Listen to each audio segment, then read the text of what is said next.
Yan, good morning mga kapakner, panibagong araw at syempre panibagong vlog tayo. Andito na nga kami sa bukid, bali bumili tayo ng gamot. Lanet para dun sa ampalaya. Andito na rin si Mang Boy. Babaklasin ko na yung ano para mayari na. Yun. Sa may gilid. Para mayari na rin si Mang Boy. Factor at maulan na araw sa ating lahat. Today is Wednesday. Ayan, balik si Mamboy nandito na rin. Tatapusin na niya yung inaararan niya dito. Kasi may ibang lugar siya na aararan. Kaya tatapusin na rin niya. Ayun, si kapakner, tinatanggal na yung matitirang mga balag dyan para maararan na ni Mamboy. Kasi parang Carlo, gagras ka pero na kamaya. Para matapos na yung trabaho dito ni Mamboy. Yan, kahit umuulan kailangan trabahuhin. Mga kapakner, at luluto na nga tayo. Ang ulam for today's video is tinapa. Yan, tinapa. Kapares nyan buro. Tapos mamaya pagka huminto yung ulan, kukuha tayo ng sitaw. Halaga natin para may kapartner ng ating buro. Saray, matalsik ka. Tinatalsikan mo ko ay.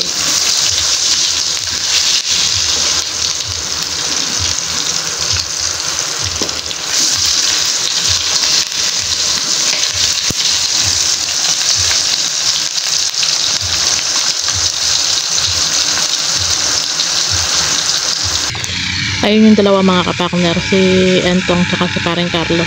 Ito yung balag matatanggalin nyo na. Tapos ginagrass cutter ni Pareng Carlo para matanggal ni Entong. Ayun. Para maararon na rin yung Mamboy yan. Itong natin, tanlad natin, malapit na rin harvesting yan.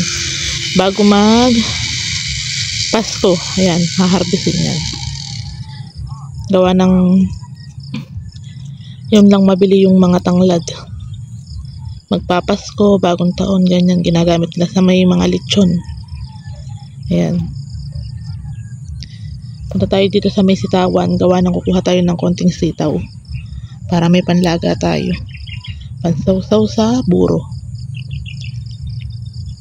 Yung paktura pala natin kahapon, wala pang yung presyo.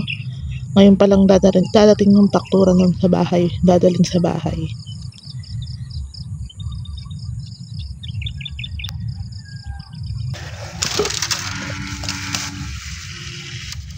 Yung mga kapakner, at ito na nga lang balag na to, tinatanggal natin. Ayun, ginagrass cutter ni Pareng Carlo. Tapos maaararo na ngayon to. Yan na lang din ang araw ko ni Mamboy, tapos na. Ay, dalawa na lang.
Yung mga kapakner, ang ulam for today's video, ito yung buro. Niluto natin na buro. Tapos, tinapa. Pritong tinapa. Tapos ito. Ilagang sitaw. Yan.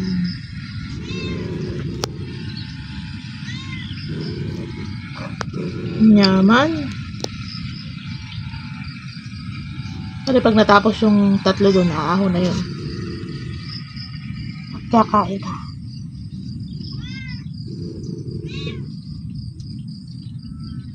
Yan mga kapakner, at nakayari na mag-araro si Mamboy dito.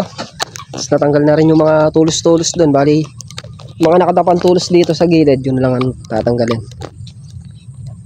Pwede nang hagisan ng pataba. Tapos na eh.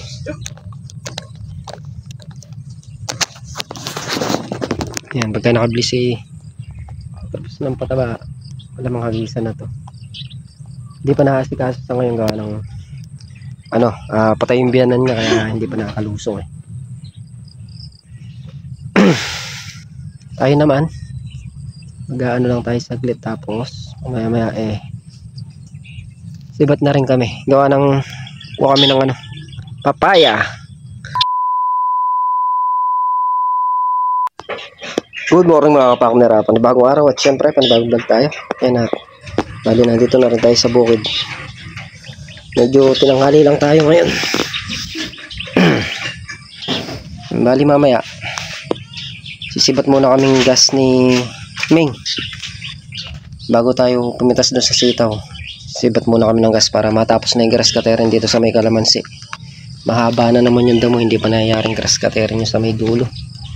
Tatapusin ko na para makapag-focus tayo doon sa sili. Yung sili naman yung ating tatrabaho ang pagyari ng kalamansi na yan. Nakalubog na sa damo. Tapos yung sitaw nga, bumili tayong gamot, hindi pa lang dumarating. Pagdating ng gamot, maganda yung gamot na nabili natin. Hindi pa namin nagamit dito, pero marami nang gumagamit dito. Kaya lang, hindi nila sinasabi talaga yung pangalan. Tetestingin muna natin yung binili namin gamot. Pampaganda ng sigla uli ng sitaw. Tsaka pang pang insekto. Yung binili natin bibili natin kay Boss Moy na gamot, inatras na natin, gawa ng o-orderin pa, matagal pang dumating yon. Kaya hindi na natin in-order. Medyo matatagalan pa yun eh. Kumuha na lang kami kay susubok tayo ng gamot ni Ka-Agri. Agri, yan? Ay, KL Kabukid. Nakita natin yung gamot na yun. Pupukusan natin yung sitaw. Nakita natin kung paano i-spray, paano gamitin kung yung sitaw na katulad nung sa amin na to, bigla niyang napaganda doon sa gamot na yun. Ganyan yung nangyari. Apat na pitas na ubos yung dahon, na akit ng Tawag siya tawag nila yung gumuguhit. Hindi naman jet. Jet, tsaka Tawag siya. Dalawa. Naakit siya, nanilaw, tapos naubos yung dahon. Inispray niya lang nung Miracle Foliar. Yun ang nagpaganda nung sitaw niya. Yun ang ikakana natin dito sa sitaw tsaka sa ampalaya. Yun ang pipermisin nating gamot. Pero itetesting muna natin sa sa sitaw kung maganda. Pagka maganda yung performance ng gamot, tutuloy natin dito sa may ampalaya. Total siyam na pitas pa lang naman tong sitaw eh. Pang 10 pitas pa lang ngayon yan.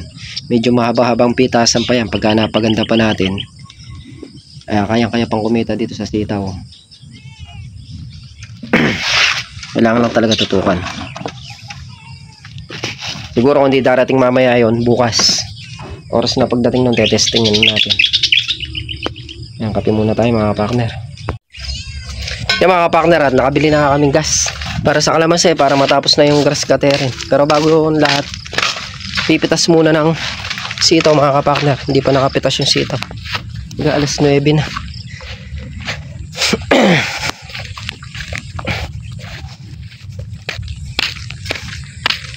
Sana dumating yung gamot mamaya para kung sakaling dumating, lulusuan namin ng hapon to ma-spray.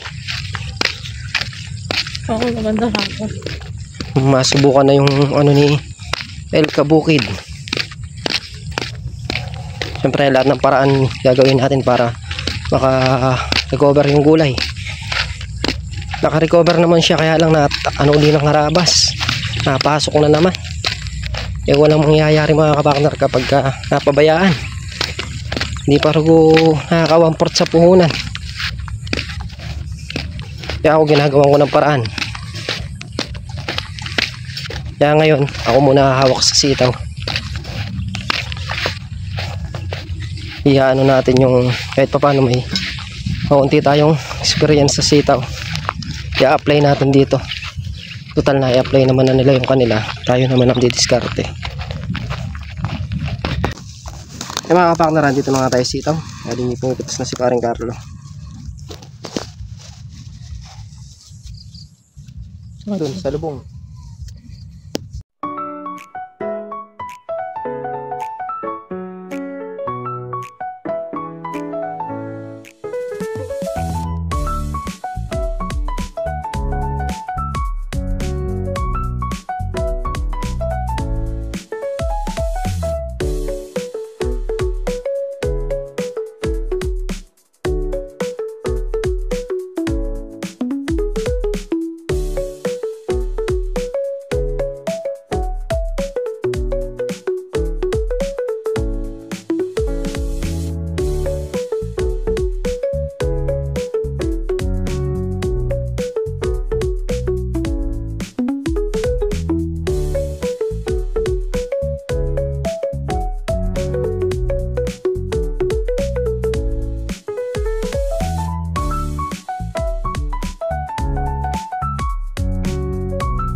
Sarap tapos ng pumitas.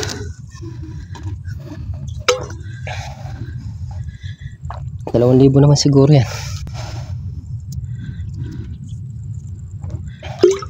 Ano Tayo muna didiskarte mga kapakner. Pag dumating yung gamot, ako na muna mag-aalaga sa sitaw para matutukan natin ang gusto.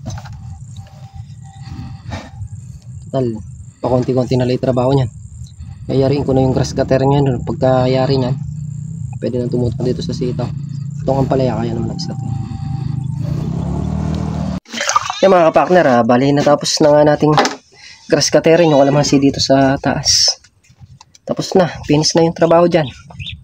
Dito sa baba, okay na rin naman, finish na. Ang tatanggalin na lang kasi niyan yung pinaka yung nasa gilid na balag, nakahiga lang yun eh. Pero naararo ng lahat.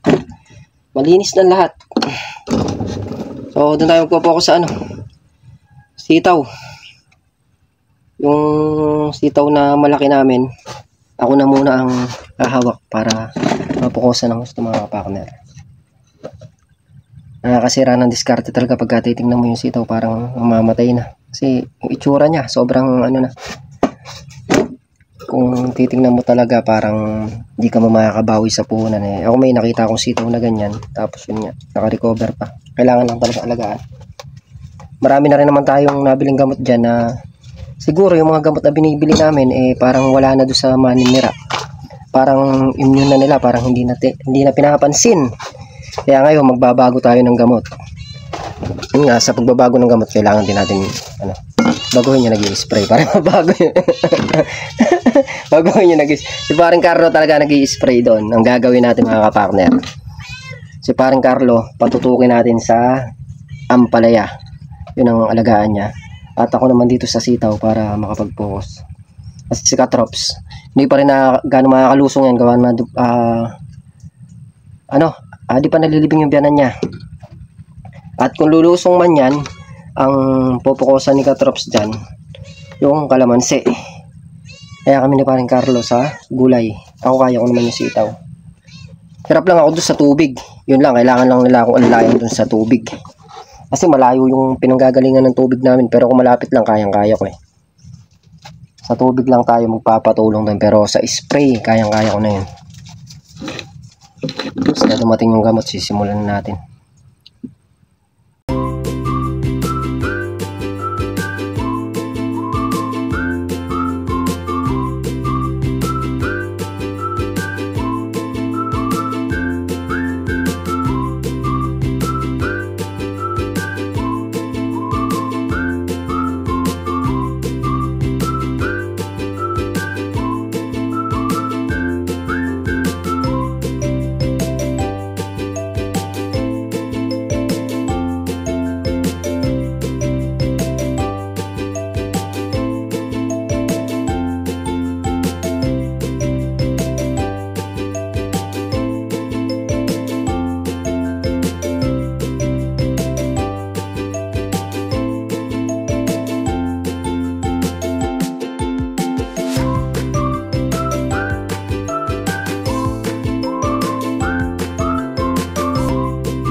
Yan mga partner ha, bali nakuha na nga yung sitaw namin, bali naka 1.5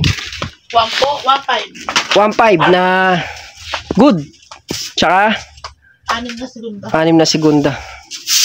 Benta naman ng kulang 1.5, 80 ngayon, 80 yung presyo. Presyo ng ating sitaw. Kapag dumating yung gamot mamaya, babalik tayo dito sa bukid para mag-spray. Mag-iwan naman tayong pambayad dun eh. Pero pagka hindi dumating mamaya, o kung maalanganin dumating mamaya, kung may medyo hapon na, baka bukas ng umaga na tayo bumalik para mag-spray. So, tapos naman na yung trabaho dito mga kapartner. Tapos na yung grass cutter dito. Bali ang trabaho na lang yan eh, pagdilig-dilig ng ampalaya at pag-spray nga na sitaw. Dito okay na. Kaya mga kapakner, yan nga muna yung kaganapan ngayong araw. Muli po, thank you po sa suporta. Tiwala, ingat po lahat, and God bless. Bye-bye. Bye.